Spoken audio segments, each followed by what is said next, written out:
People's Guide to the Cthulhu Mythos is brought to you by FoundItemClothing.com. Check out their Cthulhu slippers and cool cult film t-shirts. Edited and produced by D.B. Spitzer. Featuring Sara and D.B. Spitzer. Music by Kevin MacLeod. PGTTCM is part of the Dark Myths Network. Check out all the cool podcasts that we like at darkmyths.org. Subscribe where you subscribe, like where you like, rate where you rate. We recommend podbean.com and Apple Podcasts as well. Find PGTTCM on social media at PGTTCM and on YouTube at People's Guide to the Cthulhu Mythos. If you want to donate, go to the Patreon button on pgttcm.podbean.com or paypal.me/pgttcm. All donations receive an on-air congratulations. Shop at pgttcm.threadless.com or pgttcm.com at the shop. PGTTCM is an exploration of the Cthulhu mythos, weird fiction, the Gothic literary tradition, classic sci-fi, fantasy, and horror. Thank you. On with the show.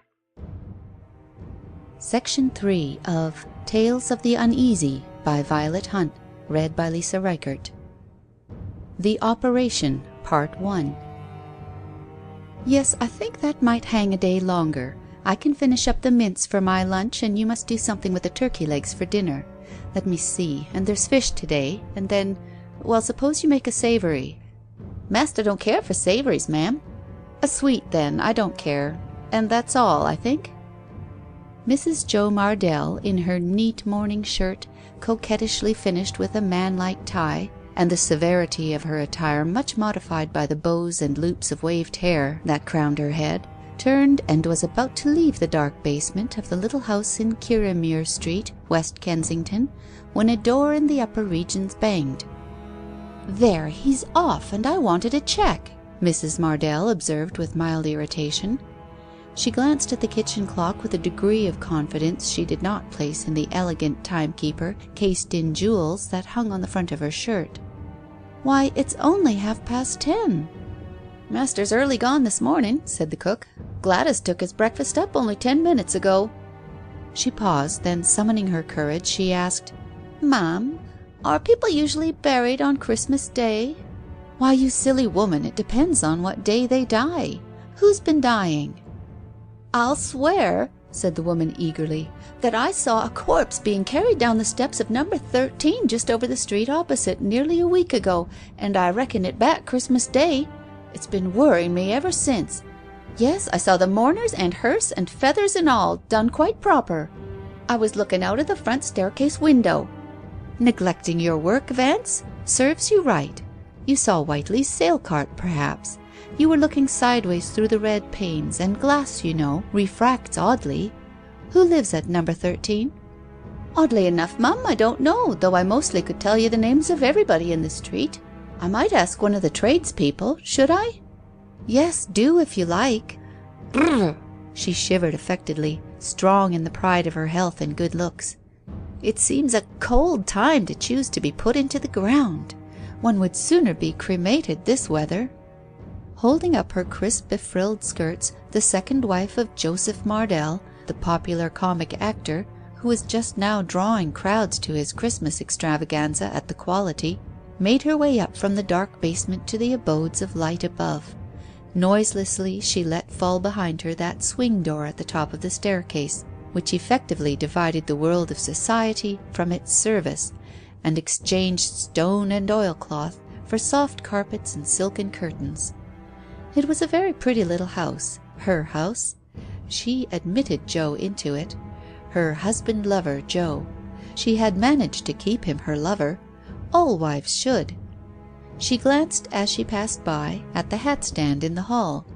Joe had stupidly gone without his fur coat, though it was freezing. Or was it that it needed a stitch? How careless of Gladys! He had left his big umbrella, too, for there it bulged in the rack, beside her own delicate silver-topped one. Careless Joe! willing enough to ignore the mere physical claims of the self he morally bowed to. Moreover, he forced everyone else to do so likewise. He must have his own way, and brooked no check where his mental desires were concerned. It was perhaps the secret of his sway over men and women. She thought of him, Joseph Mardell, the greatly sought after, and hers, with complacent affection, glancing up conscientiously at the branch of mistletoe which was entwined with the square glass lamp that hung over the front door. Joe had passionately kissed her under the mystic bough a week ago for luck on the first night of the successful piece. And luck had come, and seemingly remained with them. The booking was splendid, and they were rehearsing a more serious play that was to follow the Christmas jollity. Joe was so busy he didn't know where to turn for a spare 5 minutes. She did not complain, for if things went on like this, they would be able to move out of West Kensington, where you couldn't get a smart parlour maid to stop with you. Gladys and her fingernails was a sore trial. She entered the dining room, and her eyes sought the sideboard. Ah, Joe had had some sense after all, and had remembered to refresh the inner man before leaving, as the violated Tantalus betokened. He lay in bed late, he rarely breakfasted, and never with her. She rose at 8, on principle. She could not afford to keep actors' hours and ruin her complexion. She stood pensively by the small piece of Sheraton furniture before she opened a drawer and took out of it what she had come to seek. Last night's oranges and apples beamed there on a pretty dish. Joe's cigarette boxes flung about needed tidying up. The presentation silver bowl given to Joe by his fellow actors on the occasion of his first marriage shone in the centre with dignified lustre. They had chosen something quite different to present to him as a memento of his second venture. That was in her room right now. The bowl had a dwarf fern in it now, but sometimes it ran over with punch, or was packed with roses. Another use was contemplated for it. If Joe and she were to have a baby, which sadly enough did not seem likely, the bowl would be used for the christening. Mrs. Mardell took a pretty little checker duster out of a drawer and went upstairs to her drawing room on the first floor. She carefully picked up an iridescent bead off the carpet, the spoil of the dress she had worn last night, and placed it on an ashtray. She then proceeded to rub up the several minute objects on her silver table, wishing heartily that she could afford to have them lacquered, and thus dispense with her daily task. So occupied, she looked wholly pretty and half domestic, a little soubrettish, like those neat-aproned maids who flutter early about a stage scene, and usher in and lay the tables for tragedy. There was no harm in Florence Mardell. She was a smart, novel-reading, Sandown and Ranelagh going woman, easily dressed, easily amused, a little detached perhaps in her interests, and careless of the more serious issues of life, but quite willing to simulate and assume social crazes as they came up. She played a good game of bridge. She glanced at the deep reviews as well as the Windsor and Pearsons, and improved her mind on the slightest opportunity. You could always get her for a subscription lecture of sorts, and she quite approved of female suffrage, without, however, actively concerning herself in its propaganda. She never fagged. She was always beautifully dressed in a severish, strapped, mock-manly style, and could wear successfully the very largest hats when they came in. She had been the widow of an officer, and had lived at Wimbledon in a big dull house standing in its own grounds.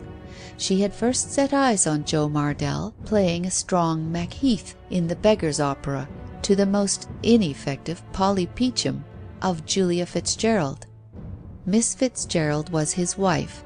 Had she but known it, it might have made a difference, but very likely it would not have. Then and there she had fallen in love with the actor across the footlights, impulsively, violently, madly, and she had not rested, being of an acquisitive, pugnacious, predatory habit of mind, until she had persuaded a journalistic friend of hers and his to bring about an introduction. With her effective crown of real golden hair, waved and curled in extremis, her clean, fresh suburbanity, she had fascinated Macheath. He was known to be weak, volage, and full of moods. Florence was, on the contrary, strong and pertinacious. She had taken him in a mood and let her love profit by it. With fond remorselessness she had driven him to drive his wife to divorce him. All this she had compassed in her own calm, detached way, as if unconscious of the larger issues she was stirring: another woman's happiness, a man's honour, and an actor's art, for Joe was a genius, and recognized to be one, in spite of, some people said because of, his strange limitations. A little man, almost a dwarf, he could play the burly Falstaff and the courtly Byron. He could write articles in the reviews. He could hold supper tables in a roar. Julia Mardell's happiness had been sacrificed, for she adored, and was known to adore, her husband. To oblige him she had condescended to make use of some of the more complicated and recondite cogs of the machinery of the English law of divorce, and had tamely surrendered, without humiliating him, one of the most fascinating men of the day to another woman. Yet Julia was quite as good-looking as Florence, if in a different style. She was the full-souled, full-breasted, large-eyed, Juno-esque female type, and only undertook the playing of a minx like Polly Peachum to suit Joe. Such a majestic walk as hers, such dark swimming eyes, were of no avail to the actress who aspired to play one of the wayward mistresses of the highwayman. It was the measure of Julia's love and her power of self-abnegation. Joe was prepared to take the whole play on his shoulders, only he must have a sympathetic woman to act with. He did find Julia sympathetic in those days when he loved her, and before the pretty widow from Wimbledon had leaned out of her box and shaken her golden locks at him. Then one day the two women met. Matters were arranged. Joe, susceptible, weak, hustled and busy, succumbed. Lawyers acted for him. Julia was compliant, Florence keen. Joe worked on and was divorced while rehearsing a new play. He himself never knew how it all happened. There was a large signed photograph of Julia in Joe's study now, standing unframed, concave and dusty on the mantelpiece. Joe had not dared or cared to give it a more polite or permanent abiding place. Indeed, Florence had had some thoughts of removing it from its even so humble position. Her friends wondered how she could possibly bear to have it there for Joe to see every day. But she was capricious. One never knew how she would take things. It was their expressed opinion which perhaps induced her to let it stay, curled up and drooping slavishly as time went on, and the dust and heat of the fire brought its proud head low. Florence bore Julia no grudge. She should think not, indeed. Julia had been very good about it, had made no difficulties, but on the contrary had smoothed and made easy the path of divorce for the man she loved. That is, if she really did care for Joe. She had been so terribly callous in her interviews, so full of zeal to give him his freedom. It was hardly human, so the woman who had profited by her action thought, and certainly not very womanly. Florence could not imagine herself allowing a cold, business-like lawyer to dictate her a letter bidding Joe come back to her herewith, a summons intended, of course, for ultimate publication. It disgusted Florence, this horrible business of suing for restitution of conjugal rights. Julia's formal petition was refused by Joe in another cold letter, equally intended for publication. Florence had actually read the two inhuman missives printed together in the daily paper. Divorce had followed in due course. "Oh, you tamely died." Yes, little frivolous Florence, who had never read Tennyson, would have taken the advice of the Egyptian, and would have clung to Fulvia's waist and thrust the dagger through her side. She was a true woman, like Cleopatra, and knew that the elemental passions, once raised, must have full mastery. A man all to oneself or nothing. That was her philosophy. The feelings of the man in question? The state of his affections? No matter. Florence did not see herself considering them, or taking any deadly sex insult lying down. She considered that Julia's poor-spiritedness did really verge on meanness. She had accepted money from Joe, an allowance to enable her to leave the stage. Report said that she had grown stout. Report said that she had taken to drink. Lies, probably, so generous Florence said. Nobody in Florence's world knew anything about Julia, excepting Miss Walton, who had introduced them.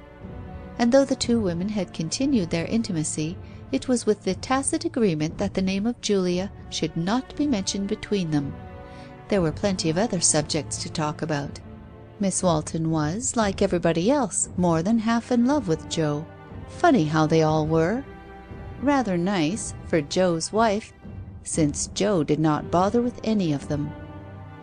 Mrs. Mardell, after having polished the silver diligently, turned her attention to the room. She ordered the chairs according to some abstruse social system of her own, and flicked her duster about freely here and there. She did not feel very fit. Rather queer, on the contrary. All overish. She could not have told you what it was, but she was mysteriously conscious of something excessive, something outrageous, like severe pain in wait for her. She seemed to apprehend its nearness instinctively, as a patient seated in the dentist's chair watches the eminent practitioner's feet moving and is aware in all his sensitive enamel of the imminent grinding of the file that has been set going. Perhaps it was the long-continued strain of the cold that was affecting her. The frost had lasted since before Christmas, and had been very severe. She paused. The little clock on the mantelpiece tinkled 11:30. Supposing she were to give herself a slight moral fillip, go upstairs and try on her new dress and see how it fitted after having been back twice. She was sure in this way to obtain a sensation, pleasurable or otherwise. She mounted another flight, feeling every step to be an effort. She lit the gas stove in her room and dismissed the dilatory housemaid, whom she found on her knees examining the pattern of the carpet. Then she dragged a tall cheval glass into position, having due regards to unbecoming cross lights, and undressed. Her white, handsome shoulders appeared. She looked 10 times prettier than she had done in the severe morning shirt and tie, and she knew it. She stood for a few minutes before the mirror, complacently admiring herself, and in no hurry to don the heavily trimmed corsage that awaited her verdict. It lay beside her, half in and half out of the flowered cardboard box, interleaved with tissue paper and with intersecting lines of tape winding it into its cage. Her eyes rested on it with feminine appreciation of the elaborate building of the silk lining, with its white bone cases crossing and recrossing the back of it, and the high collar which was to fit in under the very lobe of the ear. Still she deferred the pleasing moment of assumption, standing still and preening herself, soft lappets of Valenciennes lace flowering out as a frame to the pink skin. Suddenly, taken by surprise, without a cry or a moan, she cowered and was bent nearly double. Agonizing pangs shot through the framework of her body. Her eyes were glassed over with tears, and through them she stared out at the world, bewildered, peering to see from which point the next arrow of dolour would come. It came again, without fail it came again. This time no stabbing thrust, but a sword, driving, delving laboriously through her vitals in a lingering, painstaking manner. She was by now prepared and well frightened, and she groaned aloud. Her breasts rose and came together, as in some strange health exercise, under the laces and ribbons. My God! Was the silver bowl downstairs going to be used at last? No, it could not be. The thought was dismissed as soon as it formed. A chill on the liver? The extreme cold? What a fool she was to prance about like a peacock in front of a glass for half an hour half dressed. What else could she expect? That silly stove gave no heat. She gathered to her a dressing gown that lay near and sat still, cowering. A long pause. She could not think, but she received no physical intimation of the recurrence of her agony. 5 minutes later she boldly rose, defying it, and tore the new dress out of its rustling ward, without stopping to untie the tapes that controlled it. With a screech of tissue paper it yielded into her hands, and she put it on. Then she laughed. The pain was forgotten. She wriggled about happily. Yes, it still catches me, just there. They must have it back. I'll go to Madame about it on, let me see, Tuesday. Taking the precaution of putting her arms properly into the warm dressing jacket this time, she wrapped the dress up again, tied the white tapes across it, put the lid on firmly, and with the little stylograph Joe had given her, methodically scored out her own name from the label, thus substituting that of the dressmaker printed all over the box. The exertion, slight as it was, roused again the smouldering fire of pain. She sat down helplessly on her bed, giving herself up to it. Her eyes were like those of a dumb animal in a death anguish, as she stared across at her reflection of her already distorted features in the glass. Rolling to and fro, she grasped and relaxed alternately the fronts of her peignoir, knotted feverishly in her palm. "What the devil is it?" she murmured. "I feel as if my life was going." She did not think of calling anyone. Vance, or Gladys the impotent housemaid, no one could help her. She was but a poor human passageway for these relentless throes that passed juggernaut-like through her shrinking body. It was like a garden roller, when it was not like many scythes set on one axle turning, twisting inside her. What had she ever done to suffer so? No child of Joe's could be so cruel and tear its mother thus. Nay, she had not conceived, unless it was some monstrous, impious growth that was rending her, and would not soften or relax till it killed her. She really thought she was going to die. Presently, when all was quiet again in the tortured battleground of her body, she rose and pushed her hand through her bows of wavy hair, and flung it back hideously, and crossed the room. Apologetically almost, for fear of provoking a recurrence of the horror, she dragged herself downstairs, and to the swing door at the head of the kitchen stairs. She now felt the need of a confidant. She must tell someone. The housemaid was too young. Vance was fairly motherly. Pushing open the door, she sat down on the top step, with her peignoir gathered round her, and, stretching out her legs, allowed them to hang over into the dark abyss of Vance's domain. By the time she felt able to raise her voice and call Vance, she had decided not to confide in her. The cook would immediately think things, and she wanted no fuss. It was not that either, she only wished it was, for then there would at least be some compensation in baby fingers to smooth pain away. In response to her weak summons, the cook appeared at the foot of the stairs.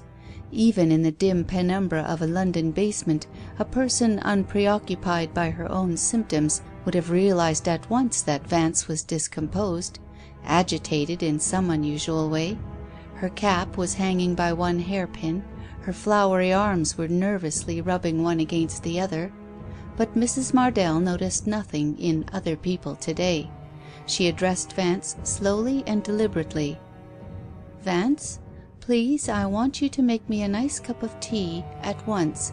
I shall not be able to eat any lunch. I think I'll wait till 6 and have something with Mr. Mardell." "Ain't you feeling well, Mum?" asked the cook spiritlessly. "No, not very. A little all overish.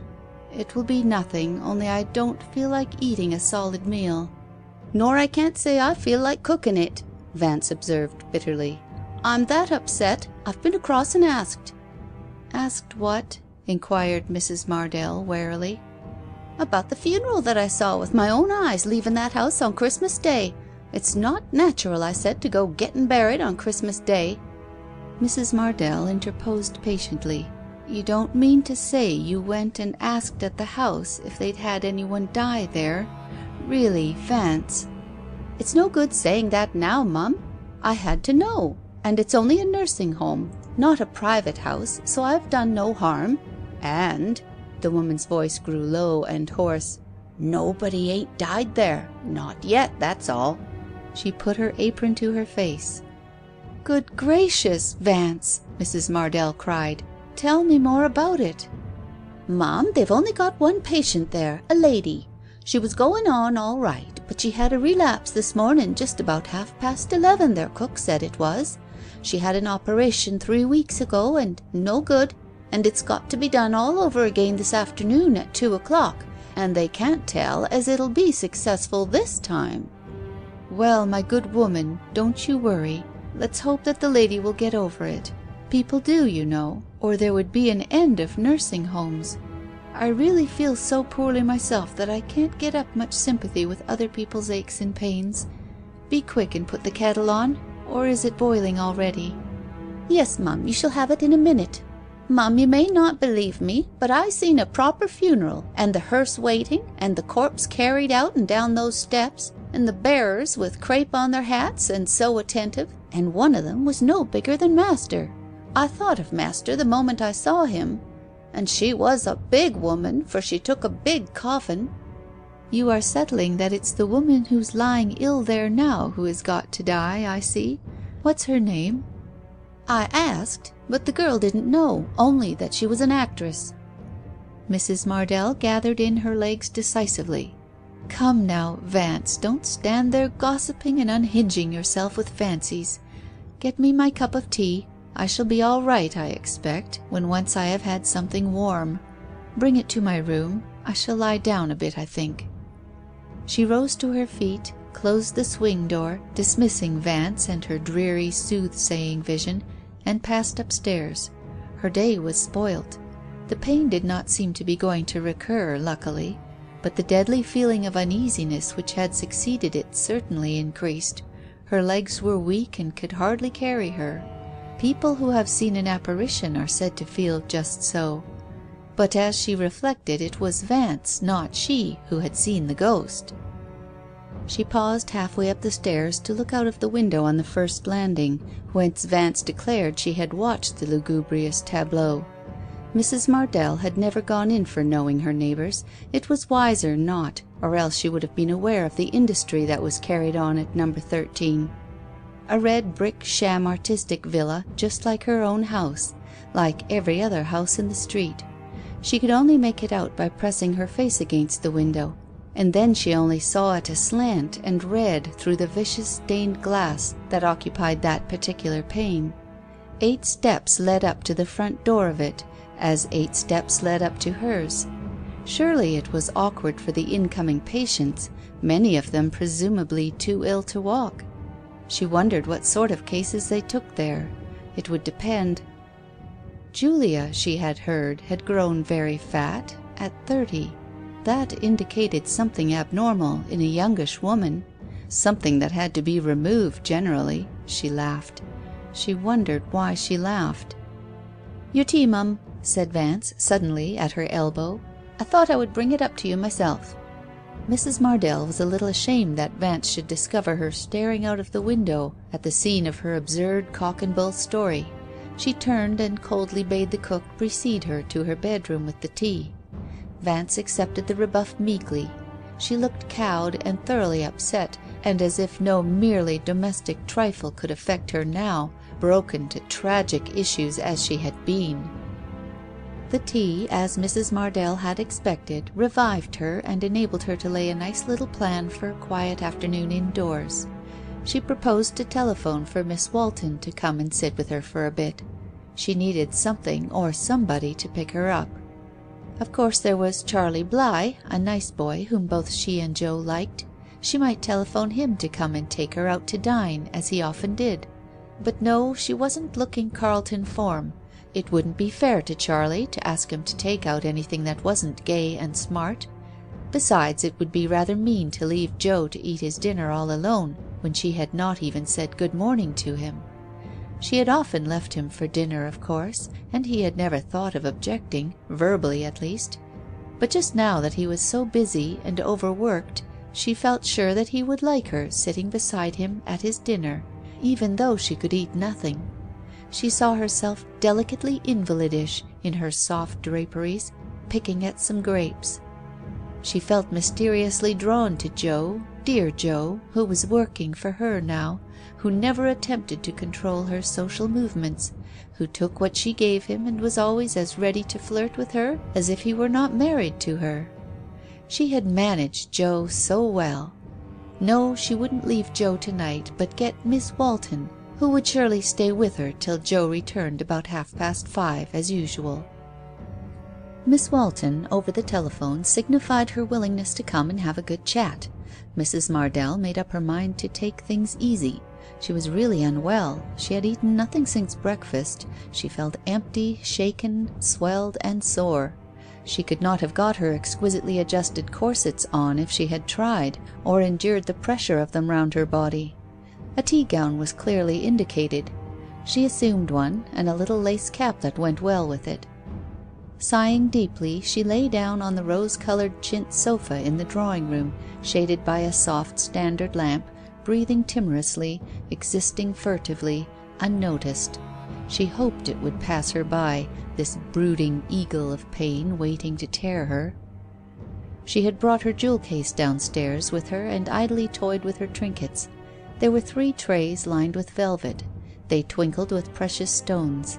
She took every piece in order and examined them slowly, seriously. All the while her fingers seemed to know that down at the bottom of the box lay their real objective, a thin, crumpled, tousled letter folded small and turning up at the corners. Florence Mardell had received it a few days after her marriage, and although it was only a letter from a woman, had forborne to show it to her husband. The letter was not actually malicious or even disagreeable, but it had dismayed her and shocked her. She had kept it in case Julia should ever choose to lay aside her extraordinary tolerance and become human again. She read it over now to remind her of what it contained. Indeed, she had intended to do so when she fetched the box. The by-play with the jewellery was only a blind, self-deceiving, a sop to her superficial consciousness. Now it is all over, my strivings have not been in vain, and Joe passes from me to you. You must not mind my writing you, Florence. I think that, on the whole, you will prefer to know what I feel, and that the woman you have supplanted is not your enemy. Joe loves you, and as the woman Joe loves, you cannot be abhorrent to me. Convention forbids me to be your personal friend, your feeling possibly, and perhaps my own, for I am but a woman after all, and the open wound that was left in my life when Joe was torn from my side would be chafed and kept raw by the sight of him merged now in your life. Yes, it is better so. I cannot, will not see him either, though Joe is not conventional. Joe is nothing that is not splendid. I do love him so passionately that I cannot hate you, Florence, as you see. You are the fair new temple in which he worships the spirit of beauty and love and life. The law has clanged the door to. None may dare to interrupt the litany he prays there on his knees. God bless you. But, oh, my dear, keep him there. Never undress the altar. No more shifting for Joe, if we women can help it. He is a great man. He must be treated like a great man. These upheavals are bad for him from every point of view. So be practical as well as passionate, and condescend to learn from me, who failed, how not to lose him. Only approximately can you learn, for the wind of art blows its children where it listeth. You know what an artist he is, and all artists are nothing but divine children. But, Florence, on your life, don't treat him as one. Don't let yourself mother him as I did, and be mad enough to sink the mistress in the sister, the friend even. That was my fatal mistake. I abstracted my sexual self till I became at last the caterer for his mere physical welfare, the confidant of his passing flirtations. Oh, the bitterness of those smothered confessions, those despairing returns of him broken, marred, and dispirited, to the one who surely loved him. Do this, my dear, as I did, and then one day he'll come to you as he came to me, and put his head on your knee and ask you to divorce him. So you're both ruined in your several ways. He cannot go through it a second time. Now listen, you must, I know. I would have you always a little inaccessible, puzzling, capricious even. I would ask you to dare to appear selfish, if you can manage it. Preserve your delicate tangibility, punish any slight infringement of your rules, close your door to him at night when he has been naughty or careless. What it will cost you, but it is the right way. You have an enormous pull by not acting with him, believe me. One gets so common, so cheap to a man, when he is used to knocking one about all over the stage, as Catherine, say, or insulting one as Nancy. Stay away from the theatre and accept as many dinners without him as you can. Although there isn't the very slightest chance of his losing you, don't let him feel as convinced of that as you are yourself. You see what I mean, don't you, Florence? I heard you were very clever, as well as a little frivolous. I have thought all this out, in many sleepless nights, for your benefit and his. Yes, it is Joe that I am thinking of, and shall think of till I die, and so of you too. Oh, don't, for goodness' sake, be offended by this letter, or take a dislike to me, for whether you like it or not, you will never be quite free of me any more. Thought, strong thought, does permeate matter, and finds itself able to overthrow its mere material resistance. I have proved it. No matter how, I won't weary you with attempted explanations. I should not fancy you were psychic, but be sure that there will be a little of me in all your relations with Joe. I shall have a word in your ménage, and you must not let the thought of it make you uncomfortable. Do you suppose I could have let him go so easily if I had not this power to console me? Take it as the slight penalty of kidnapping a man out of the ward of a devoted woman. You see how it is. He comes away, she offers no material or spirited opposition, but he brings inevitably some of her atmosphere along with him. Joe never actually ceased to love me, he only began to love you. I never misconducted myself, funny phrase, so I am still his true and faithful wife, bone of his bone, flesh of his flesh, and where he is, henceforth, in some sort, I am. It cannot be helped. It is a good thing that I am not vindictive and that I don't hate you, since our relation must necessarily be so close.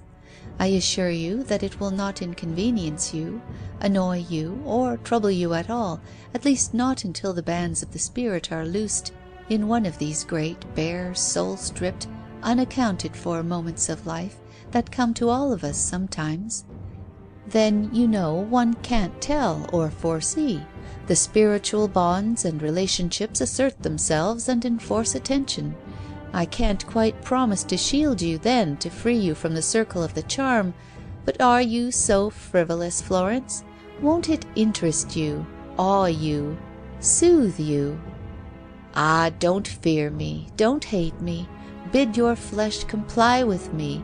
I am only the ghost of a wife, a power of love that can't circumscribe itself, even though it would. There is a physical lien between us, undoubtedly. I won't drag it if I can help. I'll try to control. I don't know what I am writing. Something writes for me. But trust me. Julia. "What a cat!" said Mrs. Mardell. She folded up the letter again and laid it at the bottom of the box. It was almost actionable, she thought, a threatening letter, or else the letter of a mad spiritualist. Utter sentiment, impossible rot. What would Charlie Bligh or any other daylight person think of it? Strangely enough, she had more or less taken Julia's advice. It was sensible, and thus, she supposed, germane to her own character. She had not mothered Joe. What woman in her senses would? She needed no deserted, defeated schemer to hang about her in the spirit to tell her that. She knew men as Julia, with all her preachments, had evidently never known them, and the result of her wise treatment of Joe was that he was devoted to her, extraordinarily so, for a busy man. Of course he worked hard, too hard, harder than he had done in Julia's time. It had happened so. Success had brought its own tension and high pressure. He was not, as Julia and her friends might like to suggest, trying to drown the memory of her in a round of forced activities. He was only taking fortune at the flood and making dramatic hay while the sun of critics' favour shone. Not for a moment did he regret the step he had taken. His was an essentially light nature. He never brooded, and he detested heroics. The writer of that letter, with its tedious mixture of sentimentality and preoccupation with material cares, must have bored Jo to death in the days when she had him all to herself and could claim consecutive opportunity for worrying him.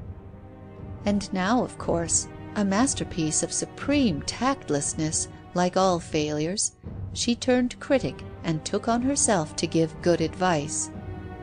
Florence Mardell laughed. The reading of the letter had acted as even a better fillip than the trying on of the dress, and had nearly made her angry. "I suppose," she tossed her little crowned head, "that it is very good of her to give me the straight tip, and volunteer to overlook my ménage generally, like a sort of superior lady housekeeper. I am not so bad at it myself, thank you." She worked herself up to a sneer. "Much obliged, Julia, I'm sure, for haunting me, especially as she appears willing to confine herself merely to bothering the sensible mistress of the house, and doesn't go frightening the servants and making them give up their places. Vance wouldn't stop a minute." Her brow furrowed a little as she remembered the white, frightened face of Vance that morning. "It's a fairly cool thing, though," her thought resumed, "for one woman to tell another flat that she considers herself part of her, because she happens to have adored her husband and does still, I suppose. Man and wife, no, wife and wife, are one flesh. Ha! Ha!" It was 2:00. Her face changed. Arrowy tinglings, growlings as of a chained monster inside her slender frame punctuated her words. The pain had come again. When Miss Walton came in she would ask her to ring up a doctor. She could not have dragged herself to the instrument now. End of section 3.